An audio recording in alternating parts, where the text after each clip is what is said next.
Que veut dire une politique anticapitaliste à l'heure du capitalisme absolu? C'est la question posée par Étienne Balibar, notre invité de cette seconde partie de la Grande Table, consacrée aux idées. Une des questions, plutôt devrais-je dire, à l'issue d'un demi-siècle de réflexion et d'engagement en faveur d'une alternative communiste et socialiste, et que vous formulez, Étienne Balibar, dans le premier volume de recueil de vos écrits. Vous avez en effet initié, avec les éditions de La Découverte, une entreprise éditoriale d'ampleur, réunir et rendre lisibles les grands axes de votre travail philosophique. Chaque volume, il y en aura 6, s'organisera autour d'un thème principal pour en explorer la généalogie et les implications dans l'actualité. Voici d'ailleurs un premier axe auquel nous pourrions nous raccrocher, ce lien entre la théorie et l'action. Nous aurons l'occasion d'y revenir en évoquant Histoire interminable d'un siècle l'autre, premier volume de vos écrits. Quelques mots tout de même pour vous présenter. Je le disais, vous êtes philosophe, ancien élève de l'école normale supérieure. Vous avez notamment suivi l'enseignement de Louis Althusser, avec lequel vous avez aussi... Pas seulement, c'est pour ça que j'ai dit notamment. Laquelle vous avez collaboré avec Althusser. Bon, vous nous en parlerez peut-être de votre relation avec lui, puisque c'est l'objet aussi du second volume, dont il sera peut-être un peu moins question aujourd'hui, car plus théorique, mais que sait-on? Peut-être on verra où nous mène la conversation. Aujourd'hui, vous êtes professeur émérite à l'Université de Paris 10 Nanterre, après avoir enseigné, non pas seulement à l'Université d'Alger, Columbia University de New York ou encore à Birkbeck College de Londres. Ces écrits, Étienne Balibar propose une forme d'enquête prospective et rétrospective. Je reprends là les termes qui sont employés sur le quatrième de couverture. Quelle en est la démarche ? C'est une réponse à une proposition qu'on m'a faite. Et comme souvent dans la vie, au fond, j'ai décidé de me laisser solliciter, interpeller par d'autres. Ce qui ne veut pas dire que, évidemment, j'ai aucune initiative là-dedans ou aucune idée de ce qu'il faut faire, mais je me suis souvent trouvé très bien de laisser aux autres le soin de me dire un peu ce qu'ils attendaient. Bon. Alors, en l'occurrence, je ne veux pas rentrer dans des récits interminables, mais bon, d'abord, je voudrais dire que les éditions La Découverte qui ont elles-mêmes succédé aux éditions François Maspero, dont je pense qu'un certain nombre de gens quand même se souviennent encore aujourd'hui, sont en quelque sorte ma maison. C'est l'une de mes maisons. J'ai travaillé avec d'autres éditeurs, en particulier récemment avec Galilée. Mais enfin, à La Découverte, je suis chez moi d'une certaine façon, depuis toujours. Bon. Et je leur avais promis depuis longtemps un volume de textes choisis sur la question du communisme, qui semble-t-il revenait d'actualité et dont on pensait à tort ou à raison que j'y avais été, qu'elle me tenait à cœur ou que j'y avais été mêlé de façon étroite. Bon. Et ce volume ne se faisait pas, je n'en trouvais pas le temps, je me rendais compte que les choses avaient beaucoup évolué dans la dernière période, qu'il y avait des tas de thèmes intéressants, les communs, d'autres encore auxquels il fallait que je réfléchisse. Alors je leur ai dit, vous savez, ce volume n'est pas prêt, j'essaierai de le faire bien entendu, mais j'ai une autre idée en tête qui m'est venue comme ça, après avoir été amené à écrire coup sur coup 3 textes de réflexion rétrospective, comme vous le disiez tout à l'heure, sur certains des grands événements du XXe siècle qui nous ont fait, les gens de ma génération. Bon, il y a évidemment mai 68 à quoi j'ai participé, mais il y a aussi la Révolution russe, la guerre de 14 et tout. Bon. Et je me suis dit, ça serait pas mal d'essayer de mettre ensemble quelques essais que j'ai écrits à différentes époques, hétérogènes entre eux évidemment, qui réfléchissent d'un siècle l'autre à ce qu'a été la transformation du rapport entre l'histoire et la politique. Et ça leur a donné l'idée ils ont fait banco, et ils m'ont dit, mais non, pas un volume, mais plusieurs, on va choisir les thèmes ensemble, etc. Et je me suis dit, comme ça, j'aurai quelque chose à faire jusqu'au moment où je pourrai plus travailler. Et alors voilà, ça donnera 6 volumes, je l'ai dit, le premier consacré, comme vous venez de le dire, à l'histoire interminable, à ce passage du XXe au XXIe siècle. Mais il y aura aussi un deuxième volume qui est publié en même temps sur la passion du concept, épistémologie, théologie et politique, puis ce sera l'avenir du racisme, le marxisme. Il y aura un volume sur la race et le racisme, il y aura un volume sur le cosmopolitisme aujourd'hui, c'est-à-dire la guerre, la traduction, le multiculturalisme, il y aura en effet peut-être sans doute, enfin en principe, ce volume sur le communisme annoncé depuis longtemps. Et puis si j'y arrive, j'essaierai de dire quelque chose sur ce que peut être aujourd'hui la critique de l'économie politique au sens où Marx l'avait imaginé autrefois. Vous avez dit, on me prête, à tort ou à raison, une parenté avec le communisme. On pense que j'ai un long compagnonnage, pour reprendre un terme qu'on n'utilise plus beaucoup aujourd'hui. Pourquoi à tort ou à raison, Étienne Balibar? Non, à raison, à raison. Je ne vais pas me cacher derrière mon petit doigt. Bon. Mais ce qu'il faut dire aussi quand même, c'est que la notion de communisme, avec le temps, et c'est très bien comme ça, évidemment, en est revenue. D'abord, elle a toujours, c'est un point important, je crois qu'il faut le dire très clairement, très explicitement, elle a toujours recouvert non pas un seul et unique type d'engagement et a fortiori d'appartenance à des structures organisationnelles, mais une très grande multiplicité intrinsèquement conflictuelle. Bon, alors, si vous voulez, du point de vue des idées, comme dit mon ami le président Badiou, l'idée communiste ou l'hypothèse communiste, c'est cette grande utopie qui évidemment a précédé Marx de très loin, dont les traces remontent, en tout cas sous ce nom-là, au moins au XVIe et au XVIIIe siècle, puis qu'ensuite Marx, Engels et d'autres ont repris à leur compte pour en faire le grand idéal du mouvement ouvrier de leur temps, et qui a fini par s'incarner évidemment dans des partis et des organisations. Bon. Mais il y a toujours eu des communistes en dehors des partis et des organisations en question, ceux qui n'avaient pas voulu y entrer, ceux qui en étaient sortis et ceux qui en avaient une conception alternative. Bon.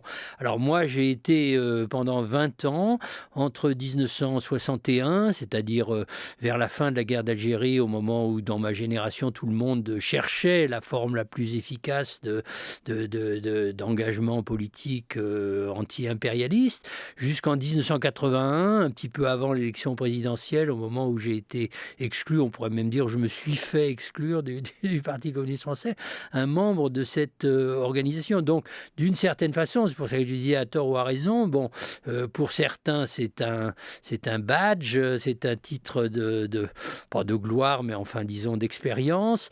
Et puis, pour d'autres, au contraire, c'est une tâche plus ou moins... Une infamie qui vous suit. Une tâche plus ou moins... Quand j'ai voulu aller aux États-Unis en 1983 pour la première fois de ma vie, il a fallu que je demande un visa. On m'a demandé si j'étais communiste ou para ou homosexuel ou maladie transmissible, etc. C'était une seule question. J'ai dit oui. On m'a dit combien de temps avez-vous été au Parti communiste? J'ai dit 20 ans. On m'a dit pourquoi en êtes-vous sorti? J'ai dit mais je ne suis pas sorti, j'ai été exclu. Et on m'a dit ah mais c'est pire. Bon, mais enfin tout ça c'est des anecdotes un peu idiotes. Ce que je veux dire, c'est que évidemment depuis tout ça a beaucoup changé. Alors on a pu penser que cette idée n'avait plus aucune actualité. Je fais partie de ceux qui pensent le contraire, et donc d'une certaine façon, je suis resté communiste et je tiens à le dire, mais beaucoup d'autres le sont autrement que moi. Alors justement, ça pose la question de l'histoire des idées qui sont ancrées évidemment dans une période, et c'est quelque chose qui vous occupe notamment dans ce premier volume, Étienne Balibar, Histoire interminable, d'un siècle l'autre, premier volume de vos écrits aux éditions La Découverte. Les idées sont inscrits dans ce que l'historien François Hartog appelle un régime d'historicité. Je vous propose de l'écouter. L'histoire a été la grande croyance du 19e et d'une grande partie du 20e siècle. Au nom de l'histoire, on a fait beaucoup de choses en son nom. On a convoqué beaucoup de gens devant son tribunal. Et cette puissance, avec des attributs quasi divins de l'histoire, s'est effritée, pour le moins, dans la seconde moitié du XXe siècle et plus encore à la fin du XXe et au début du XXIe siècle. Dans le courant des années 1970, fin des années 1970, on a commencé à voir le mot mémoire invoqué, évoqué, convoqué par toute une série de personnes, de groupes, et c'est devenu peu à peu le terme, le nom, le concept qui a emporté, d'une certaine manière, celui d'histoire, qui a supplanté celui d'histoire. Voilà, l'historien François Hartog, c'est une vidéo qu'on peut voir sur le site de la librairie Mola à Bordeaux. Et Étienne Balibar, l'histoire qui emportait tout et qui petit à petit s'effrite. Vous adhérez à cette idée Oui, oui, je suis très content, vraiment très très content que vous nous ayez fait entendre ce petit texte, enfin cette déclaration de François Hartog, pour qui j'ai beaucoup d'admiration et pour qui, comme beaucoup d'autres aujourd'hui, de qui j'ai évidemment beaucoup appris. Bon, alors je me suis permis dans la préface, dans le texte d'introduction, qui est en même temps un petit essai philosophique, bien sûr, sur la question de l'historicité, de l'articulation entre l'histoire et la politique, de lui voler ou de lui emprunter, avec une reconnaissance de dette naturellement, son concept de régime d'historicité. Et en même temps, j'ai essayé de lui faire subir une petite variation. Bon, alors je pense que le point sur lequel on ne peut qu'être d'accord avec lui, non seulement celui qui concerne l'articulation de la mémoire et de l'histoire, bon, mais plus profondément l'idée que toute conception collective, individuelle mais collective et culturellement significative ou marquante de l'historicité combine une certaine représentation du passé, une certaine représentation de l'avenir et une certaine façon de les actualiser dans le présent. Bon, évidemment, François Hartog a tout à fait raison de dire que nous sommes sortis à un moment ou un autre, relativement récemment peut-être, de cette grande représentation téléologique ou évolutionniste de l'histoire comme un cours uniforme, n'est-ce pas, qui mène de façon plus ou moins nécessaire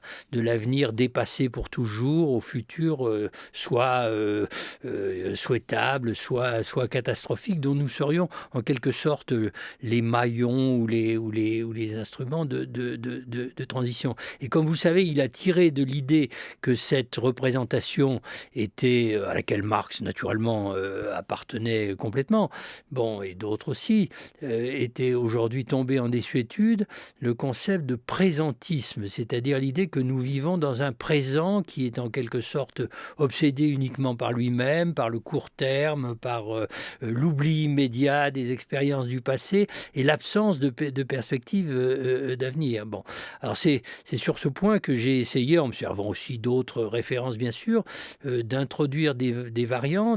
D'une part, donnez-moi juste une seconde de plus si vous voulez bien, d'une part en disant ou en suggérant, ce qui doit aussi quelque chose au travail de Jacques Rancière, que les régimes d'historicité sont moins uniformément périodisables que ça, si vous voulez.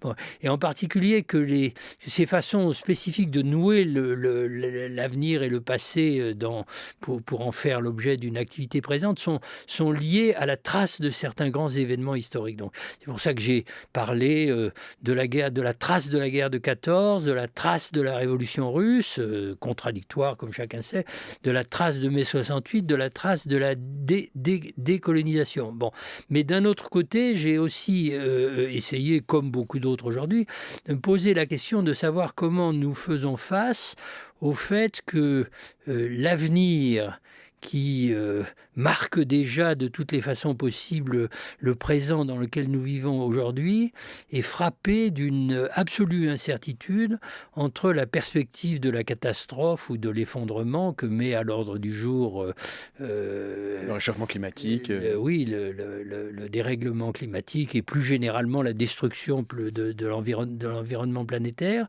et d'autre part le renouveau, ou je dirais le caractère increvable sous des formes évidemment très différentes de celles qu'elles ont été dans le passé immédiat, des espérances et même des mouvements de transformation de la société et d'alternatives au système de gestion économique et de domination dans lequel nous vivons aujourd'hui. Donc il y a cette tension extrêmement forte qui fait de la question de l'avenir non pas une question fermée, mais une question question, ni non plus une question indéterminée, mais une question ouverte et profondément conflictuelle. Donc le lieu d'une sorte de bifurcation dont nous ne savons pas si elle aura lieu, mais dont nous ne pouvons pas ne pas nous demander si nous en serons ou non plus ou moins les acteurs. Alors justement, Étienne Balibar, qu'est-ce que c'est que cette période dans laquelle on est, cette période de transition? Vous ne parlez pas de mémoire, vous parlez bien d'histoire interminable, empruntant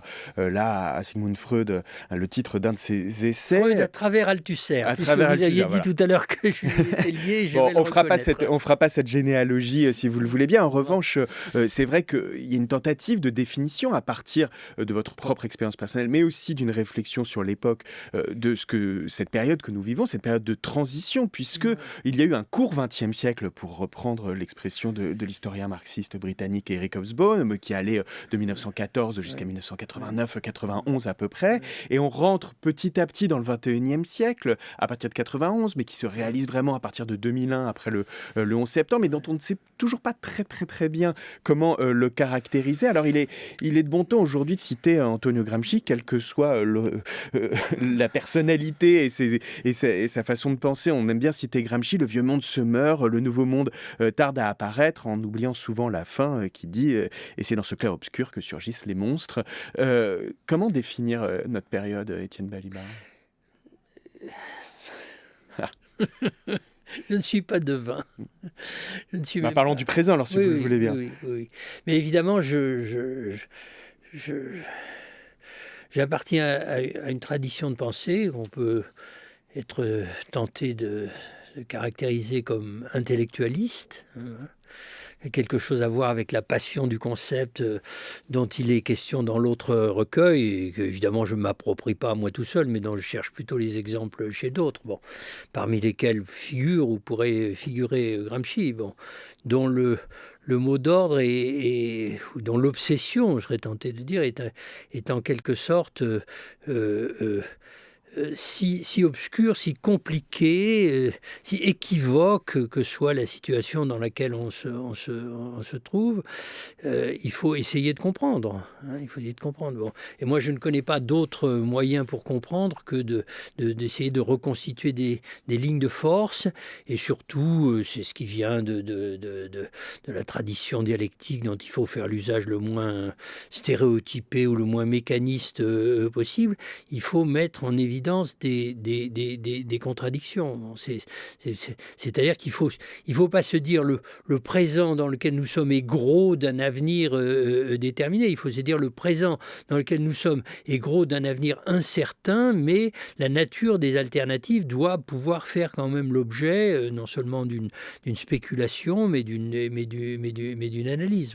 D'où l'effort que je fais avec beaucoup d'autres, évidemment, pour caractériser sur la base d'un certain savoir ou d'une historique ou d'une certaine récapitulation des événements récents, le type de forces qui sont à l'œuvre dans ce capitalisme absolu qui est notre horizon actuel. Alors vous parlez notamment, Étienne Balibar, dans la troisième partie qui est intitulée Conjecture, vous parlez de la naissance d'un monde sans maître après l'Empire, les marchés. C'est le sous-titre de cette partie. C'est vrai qu'on est aujourd'hui dans une forme de crise de la démocratie, de crise de la citoyenneté qui se manifeste concrètement dans les mouvements sociaux, dans la rue, après les mouvements des Gilets jaunes.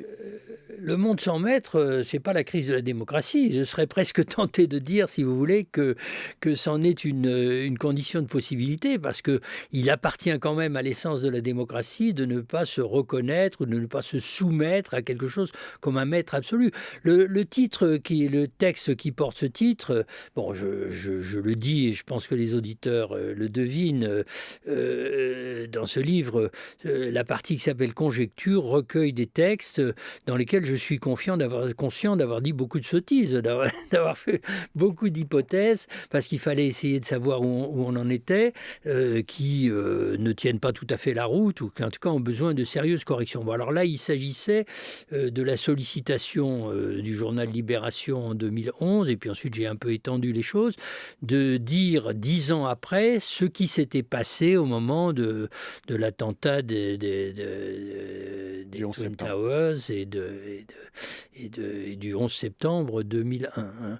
Soit dit entre parenthèses, d'ailleurs moi je ne peux jamais, je le dis quelque part dans le livre, je ne peux jamais penser au 11 septembre 2001 sans que vienne à ma mémoire l'autre 11 septembre dont parle le grand écrivain chilien Ariel Dorfman qui en a été le témoin, c'est-à-dire le 11 septembre 73, celui du coup d'État de Pinochet manigancé par Kissinger, etc. De sorte que inconsciemment, au moins, la question que je me pose en réalité, c'est aussi de savoir qu'est-ce qu'il y a de différent entre l'après 73, si vous voulez, et l'après 2001. Alors, on pourrait dire que l'après 73, effectivement, c'est la mise en place d'un système impérial, apparemment tout puissant. Negri et Hart ont appelé leur livre Empire, d'autres ont utilisé cette expression, qui non seulement généralise ou se prépare à généraliser l'empire du capitalisme nouveau à la Terre tout entière, mais qui le tient fermement en main parce qu'il y a une puissance hégémonique qui est à la fois financière, militaire,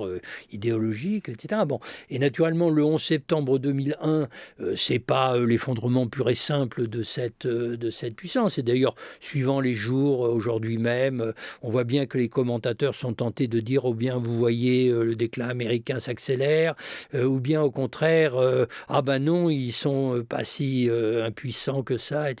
Bon, enfin, je crois quand même que quelque chose a changé fondamentalement, c'est le désordre planétaire auquel vous faisiez allusion tout à l'heure, c'est-à-dire le fait qu'il n'y a pas de structure hégémonique verticale qui fasse ruisseler de haut en bas la contrainte absolue qu'elle exerce sur les mouvements des peuples. Bon, et ça, c'est pas du tout une condition suffisante pour qu'on vive en démocratie, évidemment. Bon, mais c'est quand même, à certains égards, une condition nécessaire. Et de ce point de vue, on peut dire en effet avec Gramsci qu'on est dans une sorte d'interregnum. Seulement l'alternative ne surgira que si, évidemment, des forces positives, instituantes, comme disait Castoriadis, constructives, on pourrait dire d'une autre façon, c'est-à-dire capables effectivement de mettre en œuvre dans leur pratique et de cristalliser dans des idées une autre société que celle-là, un autre monde que celui-là, acquiert suffisamment de force et de cohérence. Et ça, le moins qu'on puisse dire, c'est que c'est pas joué. Alors un autre élément que vous relevez dans cette époque qui est la nôtre, cette histoire interminable, transition du XXe au XXIe siècle, Étienne Balibar, c'est la violence extrême. C'est un intérêt sur la violence. Vous l'avez dit tout à l'heure, vous êtes intéressé à 1914, c'est un texte important, mais c'est évidemment un regard aussi sur ce que d'autres ont pu appeler l'ensauvagement du monde, l'ensauvagement de la politique aujourd'hui. Mais vous citiez Hobsbawm tout à l'heure et son livre où il avance la notion de court XXe siècle, mais comme parle d'âge des extrêmes, sans doute, ce livre s'appelle L'âge des extrêmes, The Age of Extremes. Ce qui est intéressant d'ailleurs et révélateur, je le rappelle quelque part dans une note, c'est que les livres précédents d'Hobsbawm, que tout le monde considérait, même s'il était marxiste, comme un très grand historien, avaient été publiés avec succès par de très grandes maisons d'édition françaises, L'âge du capital, L'âge de l'empire, etc. Et puis alors quand celui-là est arrivé, les éditeurs n'en voulaient plus. Bon, c'était pas du tout au goût du jour. Donc il a été obligé d'aller le publier chez un petit éditeur militant belge, qu'il faut remercier, bien entendu. Bon. Mais revenons au livre, si vous voulez, la thèse de Hobsbawm, évidemment, qui n'est pas originale, mais qui le documente, c'est que le XXe siècle est caractérisé par une sorte de guerre civile mondiale. Et comme chacun sait, les guerres civiles, alors c'est une guerre civile qui n'est pas simplement binaire, c'est pas juste la guerre froide, c'est plus compliqué. Dans la grande époque des années 30, elle se jouait, et encore après, elle se jouait à trois, c'est-à-dire le capitalisme libéral, le communisme et le fascisme ou le nazisme. Question de grande actualité, évidemment, puisque le nazisme peut-être pas, mais le fascisme remonte sous les yeux à toute vitesse. Bon.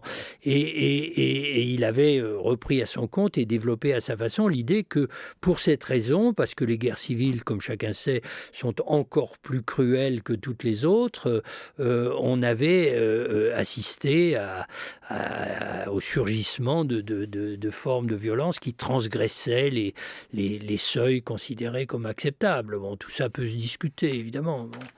Alors évidemment, la question que beaucoup se posent et que moi je me pose, en tout cas avec une certaine angoisse, c'est de savoir si le XXIe siècle ne sera pas encore plus violent que le XXe, que le XXe. Mais ça sera probablement pas, enfin, qui sait, hein. L'âge des guerres peut revenir, et puis il y a de nouvelles technologies qui rendent possible la diffusion des guerres soi-disant de basse intensité, qui sont des guerres d'extermination, en fait. Bon. Mais il y a d'autres formes de violence qui sont non moins redoutables, hein, évidemment. Bon. Et le monde dans lequel nous vivons aujourd'hui est un monde dans lequel il y a des zones de mort, dont certaines sont dues à des guerres civiles, mais dont les autres sont dues à des épidémies qu'on ne peut pas ou qu'on ne veut pas contrôler, et dont certaines sont finalement directement conséquences de la dégradation de l'environnement dans lequel nous vivons. Étienne Balibar, le philosophe Étienne Balibar est l'invité de La Grande Table. Il est 13h20 et on parle de ses écrits publiés aux éditions La Découverte. France Culture, La Grande Table, Raphaël Bourgois. Vous venez d'évoquer, Étienne Balibar, la question de la guerre civile européenne, qui est le terme qu'on emploie souvent pour la Première Guerre mondiale. Plusieurs historiens de camps très opposés l'ont utilisé à tour de rôle. C'est ça que j'ai trouvé intéressant. Si vous voulez, il y a Hobsbawm qui est un marxiste, et puis il y a des post-fascistes comme Nolte, et puis il y a des libéraux, etc. Donc c'est un concept à la fois contesté, contestable, mais éclairant. Et précisément, aujourd'hui, on entend revenir ce terme de guerre civile dans le débat en France. Je pense par exemple à Nicolas Bavrez qui l'emploie en disant qu'on serait en France au bord de la guerre civile. Et ce qui est pointé du doigt, c'est une forme de séparatisme. Vous avez beaucoup réfléchi, et très clairement, disons les choses comme elles sont, de séparatisme musulman. Vous avez beaucoup travaillé sur les questions, justement, la question de l'universel, la question... Vous levez les yeux au ciel, vous préparez votre réponse, Étienne Balibar. Non, mais justement, je voulais vous entendre sur cette question-là. Écoutez, je ne lis pas tout ce qu'écrit Nicolas Bavrez, c'est incontestablement quelqu'un d'intelligent, d'instruit, de très fort, etc. Mais il y a quelque chose d'obscène dans une déclaration de ce genre, je trouve. Hein. Surtout venant après...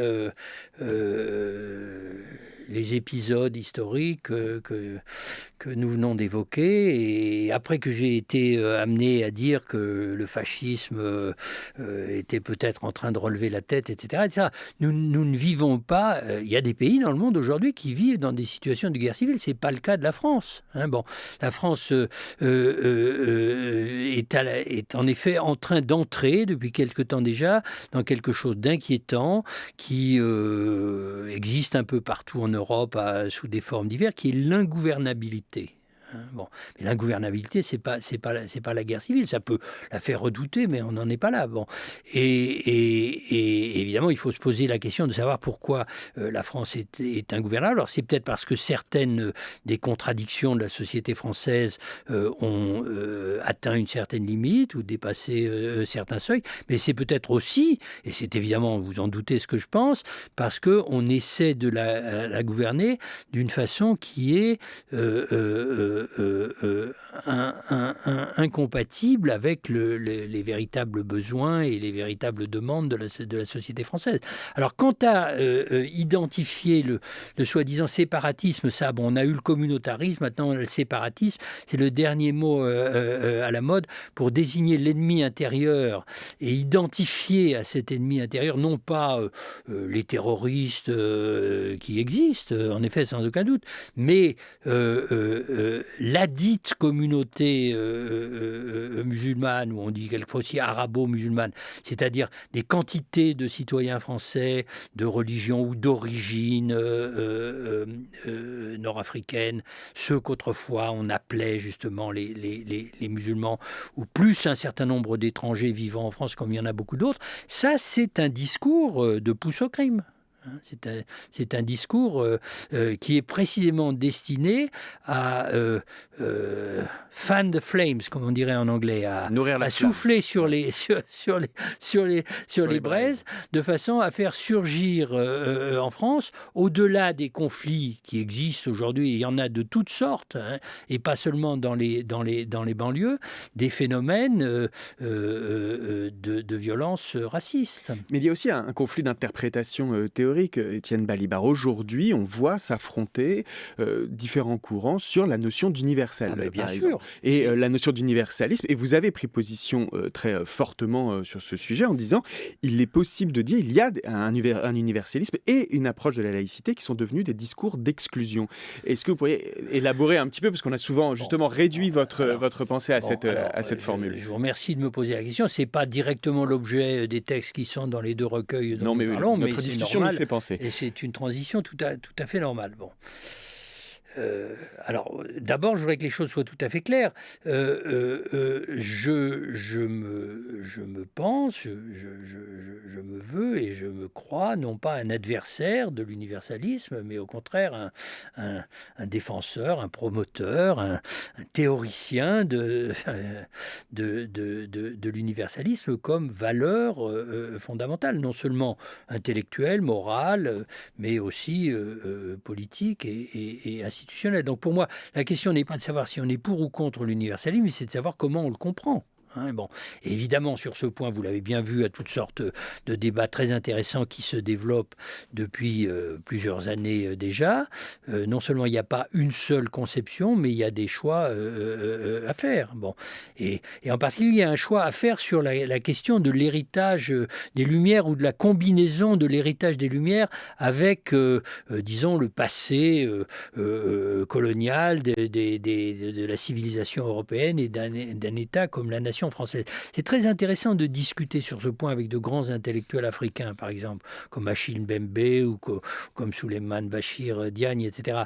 On s'aperçoit qu'ils ne sont pas les adversaires de la philosophie des Lumières en général, mais qu'ils ont évidemment une conscience aiguë du fait que cette philosophie a été simplifiée et instrumentalisée au service d'une conception de l'assimilation et de l'uniformisation et de l'homogénéisation des cultures du monde qui ne leur laisse aucune place et qui est une voie sans issue pour le monde dans lequel nous sommes entrés aujourd'hui, dans lequel la tradition de la pensée européenne a toute sa place, mais à condition de dialoguer et d'échanger avec d'autres. Quant à la laïcité, permettez-moi d'ajouter un seul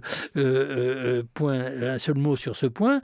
La situation est la même. Ce que je trouve, naturellement, la question se pose de savoir de quelle façon la République française, qui était une république impériale, s'est construite autour du parlementarisme, de la laïcité, de l'armée de conscription et d'autres institutions fondamentales. Bon, elle porte tout l'héritage contradictoire et conflictuelles de cette histoire nationale, mais elles ne sont pas en tant que telles, en tout cas pour ce qui concerne la laïcité, oppressives ou discriminatoires, sauf si on commence à les utiliser de cette façon.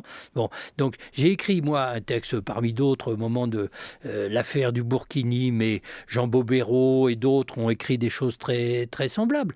J'ai simplement peut-être voulu pousser le bouchon un tout petit peu plus loin, sous la forme d'un titre que je crois j'avais utilisé dans Libération à cette époque, laïque ou pas français. Bon.